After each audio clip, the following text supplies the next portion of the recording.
everyone. Welcome to my next Become Unstoppable in my new series. And today I'm joined by a really special guest of mine. Someone that I met a couple of years ago when I very first started on my becoming a therapist journey.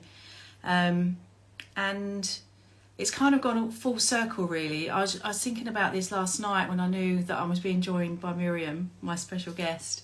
Anyway, I'll tell you all about it in a moment. So let me see if I can get Miriam up for us. Hopefully. Here she is. Hello. Well done. It's always a bit scary, this part, because I have had it before when they didn't arrive, and it was like, there's always that like anticipation of, is she going to make it or not? Oh, yeah. So welcome, Miriam, to my Become Unstoppable series.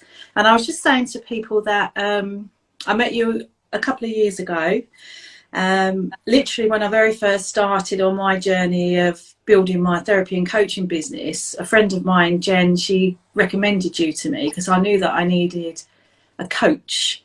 So I had a business coach at the time, but I also needed a coach to help me because you don't know what you're doing, do you?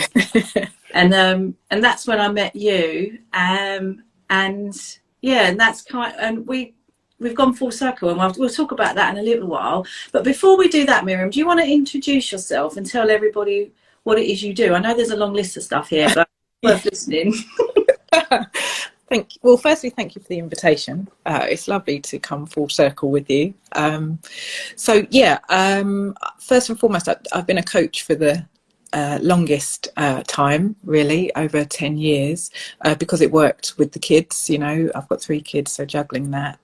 And then more recently, I've done, I'm a meditation teacher. And so I run online guided meditations, but I also take people from never having meditated to having a meditation practice.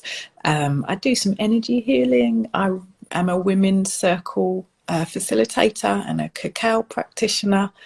And I think through all of it, the intention is to bring people back to their hearts, to get out of their heads and just reconnect them to the power within them, like to just create sort of more wholeness around them. That's it in a nutshell, really. I feel very privileged to be able to do what I do. Like I love what I do with all my heart, and I feel very blessed to be in a position to do what I do. So yeah, and I know she really means that, about the whole heart thing. So basically what happened when Miriam come into my life, right, I'd just been made redundant from my job, and I've been working in the corporate world for over 35 years, right? So anyone who's in that kind of world, right, you know, it's like I was working in London, I was always on the go, at the house 12 hours a day, and it's like da, da, da, da, da. And I go, Miriam, like, I'm going to do this, and she's like, slow it down, love. And I remember she kept saying to me, Julie, we've got to go back to your heart.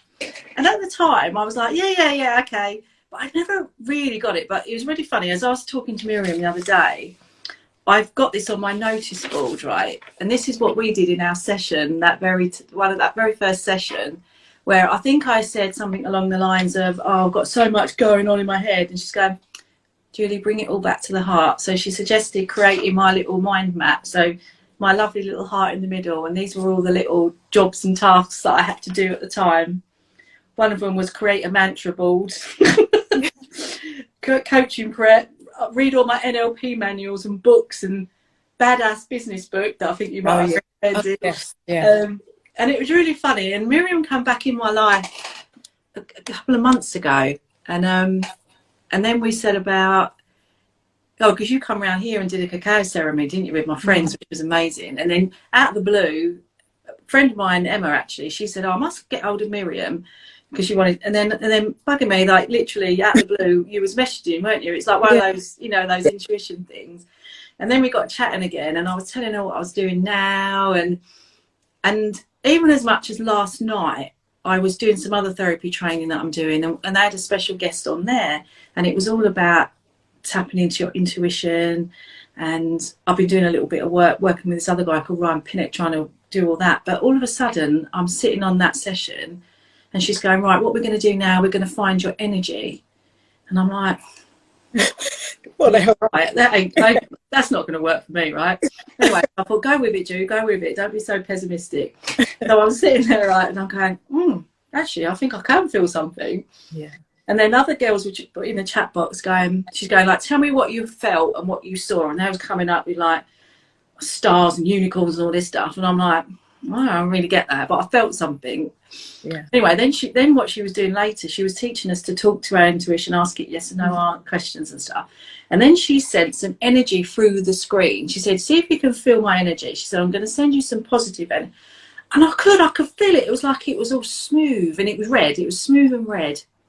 And then we had to push it back out again. And I was like, I was nearly in tears. I was going, oh my God, I've done that. I've just managed to do that.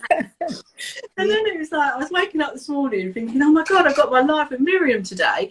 And normally with these interviews, I kind of ask like really like specific questions, but I'm not going to do that today because it doesn't feel right to do that, because it feels, using my intuition, get me, just didn't feel right to do that this morning. So yeah.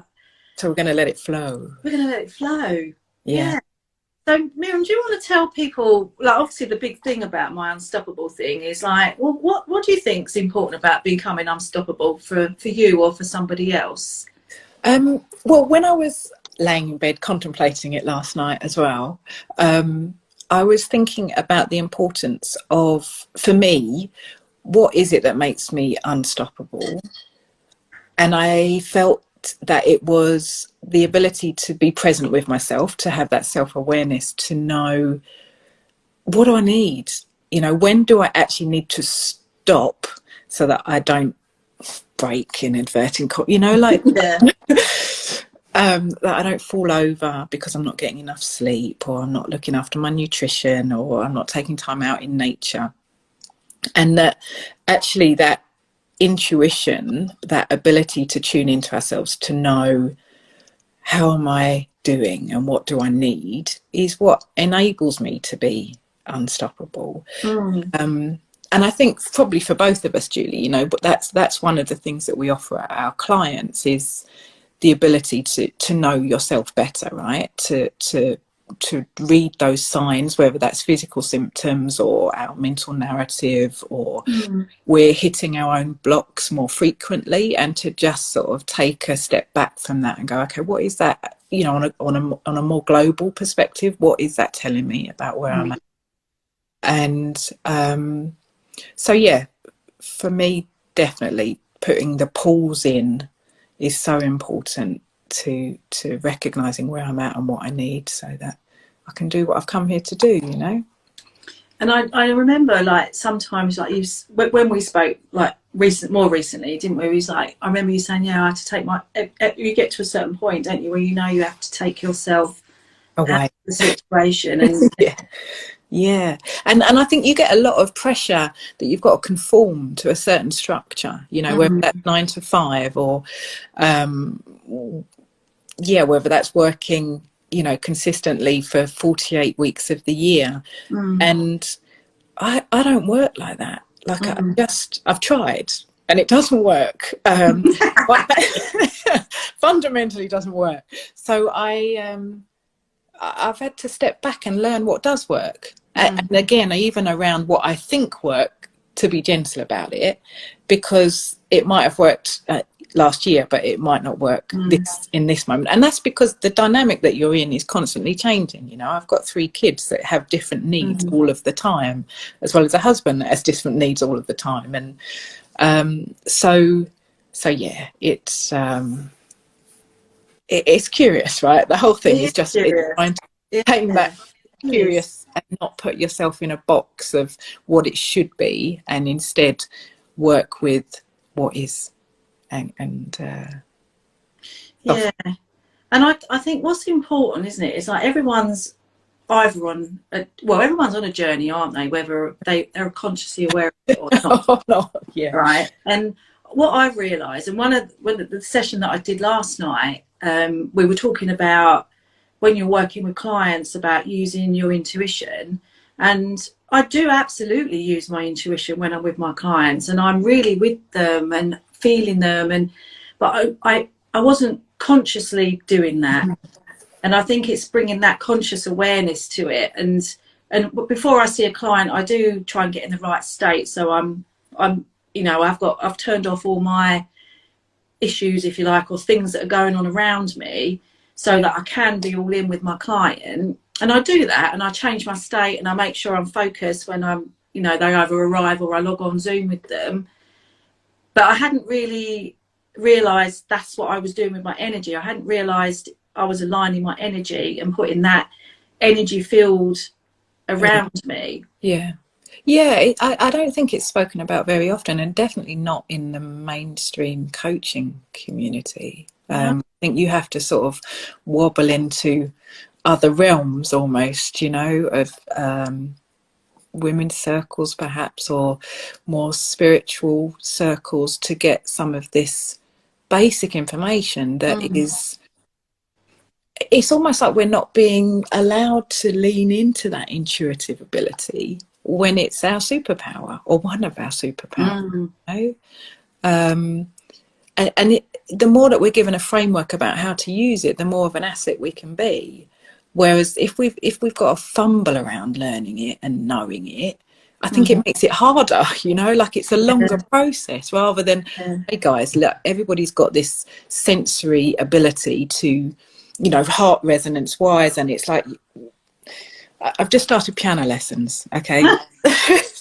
This is a strange tangent, but my piano teacher was asking me what it is I love about the piano, and I said I feel like the piano talks to my heart, like it bypasses all of the thinking, and it's as if the notes on the piano dance with the strings on my heart. You hear about heartstrings, don't you? Yeah.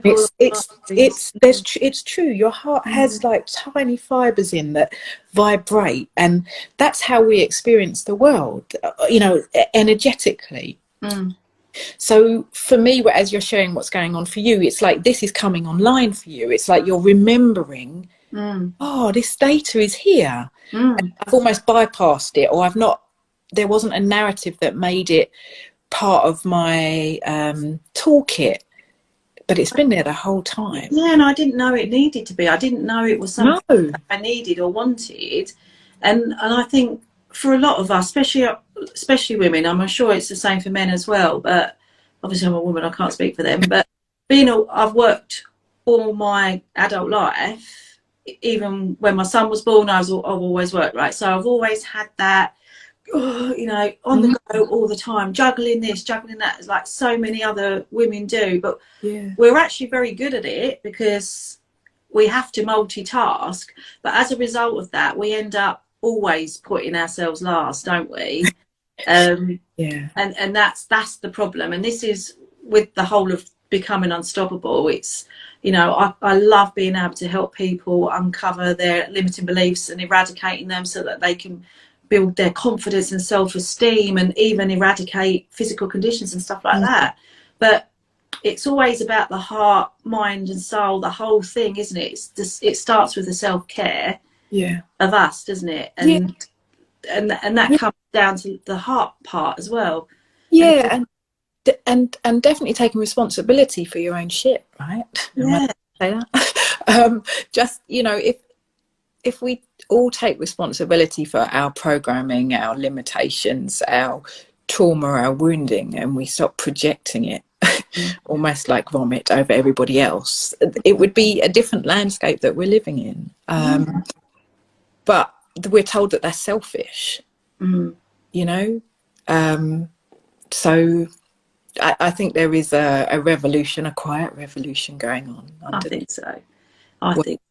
And I think it's taking us older generation, you're not anywhere near as old as me, so I don't want to insult you, but like women in their 50s like myself, right, we're getting to that point where we're like, hang on, I'm done with this.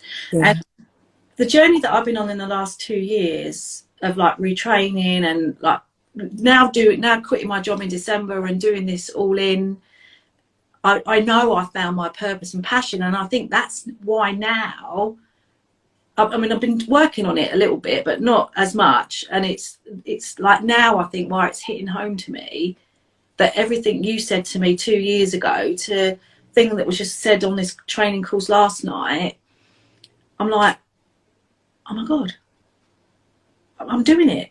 Yeah.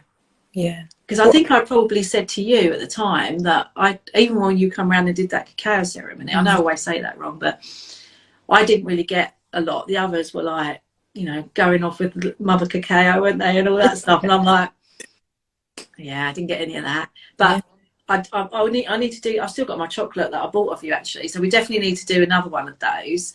But it'd be really interesting to do something like that now. Yeah. See where I go in comparison to where I didn't really go very far before. But I think it's trusting the timing of stuff. You know, that it all has to land at the appropriate time for you and your, you know, divine unfolding, and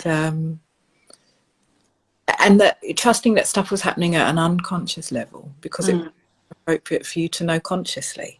You know, like it's all this unfolding, these layers of constructs of programming of belief structures around who you are and what our capabilities. And I definitely have had a similar journey, Julie. You know, like I had a spiritual awakening just before COVID, and before that it had been very black and white. You know, there's a process, there's a strategy. I definitely led from the heart, but I didn't really, like, I tried to keep that under wraps. You know, like, don't really tell anybody, stick to the structure. And then I had a coach that I worked with, Dawn Looked, and she really, the coaching process that I worked with her really allowed me to embrace the spiritual purpose, the heart side of it, and which created such an expansive opportunity for me to then lean into that. You might as well lean into what you're doing now, actually, then. That leads quite nicely, doesn't it? Oh, okay. Well, thank you. Thank you for asking. Thank you. So right now, the thing that is lighting me up is the idea of creativity. You're like, what does that mean? Yeah. Well, I think when you've got a busy life and maybe busy mums, you know, running around school runs, to-do lists, trying to run the house, like there's always something to do. And so we switch off that innate ability to create. Like we might have, you know, we've done the creating in terms of having the babies, or we've created a business, or, you know, we've created our home. But then the actual process of like doodling, of painting, of drawing, of sticking stuff together, we sort of park that to one side and, you know, that's for the kids. Or, oh God, I really don't want to deal with the mess, you know, like there's no time for that. No, exactly. And so what I've sort of done is I've created a set of cacao ceremonies that interweave with time to create as well, and sort of creating a piece of artwork that has come straight from the heart, like with no agenda, but like what wants to be expressed in that moment. And there's all the stuff, the material, more gems than you can imagine, you know, more washi tape and just create these pieces of art. And then I've just starting tomorrow, I've got a monthly creativity workshop in Holbridge, and that's a 2-hour session that sort of starts with a mini mindfulness session, just to let go of the carnage and chaos of the day, you know, arrive into the moment. And then again, all the materials are provided, and there's no requirement for you to talk to anybody else there. You know, you just come and just get out of the house and allow yourself to reconnect to you in that moment. So it's like an activity meditation, really, because you're just in that moment with permission to create whatever it is wants to be created in that moment, with no outcome, no like success criteria and KPIs and goal setting and all that. Just like, no, I want to do it, you know, like as kids we just used to draw for the sake of drawing, or playing and swinging. But you know what I love? I thought this come up a while ago. Like I mean, you've got young children, so you can do that. But if you just watch children play, it's such an eye opener, isn't it? when they get into their little role play and they've created this little shop and there's like nothing there, or you know, they're playing doctors and nurses, they have no ego. That's the difference. No, yeah. There's no one telling them, "Oh, stop it, that's so pathetic." Look, we talk, Harry, we talk to ourselves. I haven't got time for that. They're just there in the moment, aren't they? Yeah. And I definitely recommend that. Even if you just go to the park and you might be careful, you might get arrested, but just be careful, right? But Yeah. just watch them play, and you're, you know, I was so envious of them, thinking, oh my God. But that's where we need to get back, isn't it? Yeah. Being that playful children. Yeah. Without that ego going, Yeah. Yeah, and we're quick to judge others, you know, well, what are you doing it for? Well, just because it feels good. What do you mean it just feels good? What's that about? And what I love about Miriam, and I hope you don't mind me saying this, like your children, they're involved in this. And I remember having a conversation with you once. You go, oh yeah, they were just being dragons or something, weren't they? Or they've got a dragon friend and stuff. I'm like, that's just amazing. I love that. Yeah, it's just, I don't know, that children invite you to stay with your creativity, but sometimes we get so lost in the job of mum, or wife, or whatever role it is we're playing, we forget the power of creativity, and that it's linked to joy. Like, the more we can go back to enabling that part of ourselves, the more we have ability to create joy. That's my belief. So that's thing right now. Amazing. And so then I've got a mother and daughter workshop in a couple of weeks, which I can send you the details of, which is just sort of an enhanced space, because again, we get so busy that there can be disconnect and conflict between mums and daughters of every age, and this is just a space for them to reconnect physically, emotionally, mentally, while someone's holding the space for them. I love that. So you can both be nurtured in that space. Like a grandma energy coming in, you know, like just so yeah, I'm excited about that as well. Oh, brilliant. Well, we're gonna have to close now, Miriam. I told you it goes really fast. It does indeed, yeah, doesn't it? But we'll do it again. And you know, thank you so much for coming on, and thank you so much for being, well, you've had the pleasure of watching it, haven't you? Kind of like when what I was like. I'm nowhere near my final product, and I don't think anyone ever is. Yeah. And I'm still on my journey, but I do things like I meditate every day. I never used to do that. Well, mostly every day. Weekdays, don't do it the weekends for some reason. I don't know why, because it's not my routine. But, hey, I'm an 80-20 girl, you know. I'm doing my yoga, and I'm much more at peace with myself. But I think a lot of that now is because I'm not in that corporate job that gave me no purpose and passion. And that's the difference, because I've worked and invested heavily in my self-development for my personal development, but also training so that I can help other people to transform their lives. And that's coming along really nicely now. And I've got some brilliant testimonials that you can all see in my Instagram. But now that I know that I've become unstoppable and I found my true purpose and passion, it's now enabling me to open up my heart even more and to start understanding and bringing all this other stuff, which makes me even more, it makes me a better person, but it also makes me more of an exceptional therapist and coach, because not only can I do this and this, I can do all this too. And that's where you want to be. And it just, yeah. Well, just you end up being a way shower, don't you, for what's possible. So yeah. And you've gone really quiet on my phone, but I think it's because it's turned itself down. Okay. Well, that's better. So everyone else can hear you. Yeah. So thank you so much, darling, for joining me today. And I hope everyone's enjoyed it. And obviously we'll be posting out the video as well. So you'll be able to see that again if you wanted to. And I'll tag Miriam, obviously, in on this as well. So if there's anything that Miriam said that you want to join in her adventures, then, you know, for sure get in contact with her. And obviously for me, I can help with all your physical and psychological therapy needs and coaching. So if you are looking to become unstoppable, then give me a shout, and we can have a call and find out how I can help you too. So these sessions really are about getting people that I know and care about who do wonderful things as well. It's not about, you know, well, why? So I've had other therapists on here, and people say to me, "Why do you have them on there? You're competing against." Well, no, we're not, because for a start off, we're all different. We're all unique in what we do, aren't we? And trust me, there's millions of people out there that for us to all, totally. You know, and it's about collaborating, and it's about working together as a team to get that message to help people out there, isn't it? It's just I think it's about creating a network of collaboration, and just imagine that we're all holding each other. You know? Nobody's an island, so no. And you also reap what you sow, right? So if you're giving out, then hopefully you can receive it back too. So. And it's trying to keep it out of your ego, isn't it? Right? Yeah, absolutely. Absolutely. So thank you, darling. It was amazing to see you, and we will definitely be in touch soon to arrange another gathering. Good.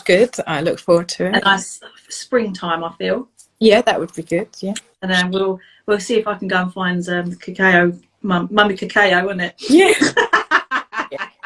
Yeah, totally. Brilliant. Thank you so much, and thank you everyone who's tuned in. Lovely to see you. And if you're not already following both of us, then please do. That'd be lovely, because I need to get my numbers up. That'd be amazing. And thanks everyone, and have a wonderful day. Take care. See you soon.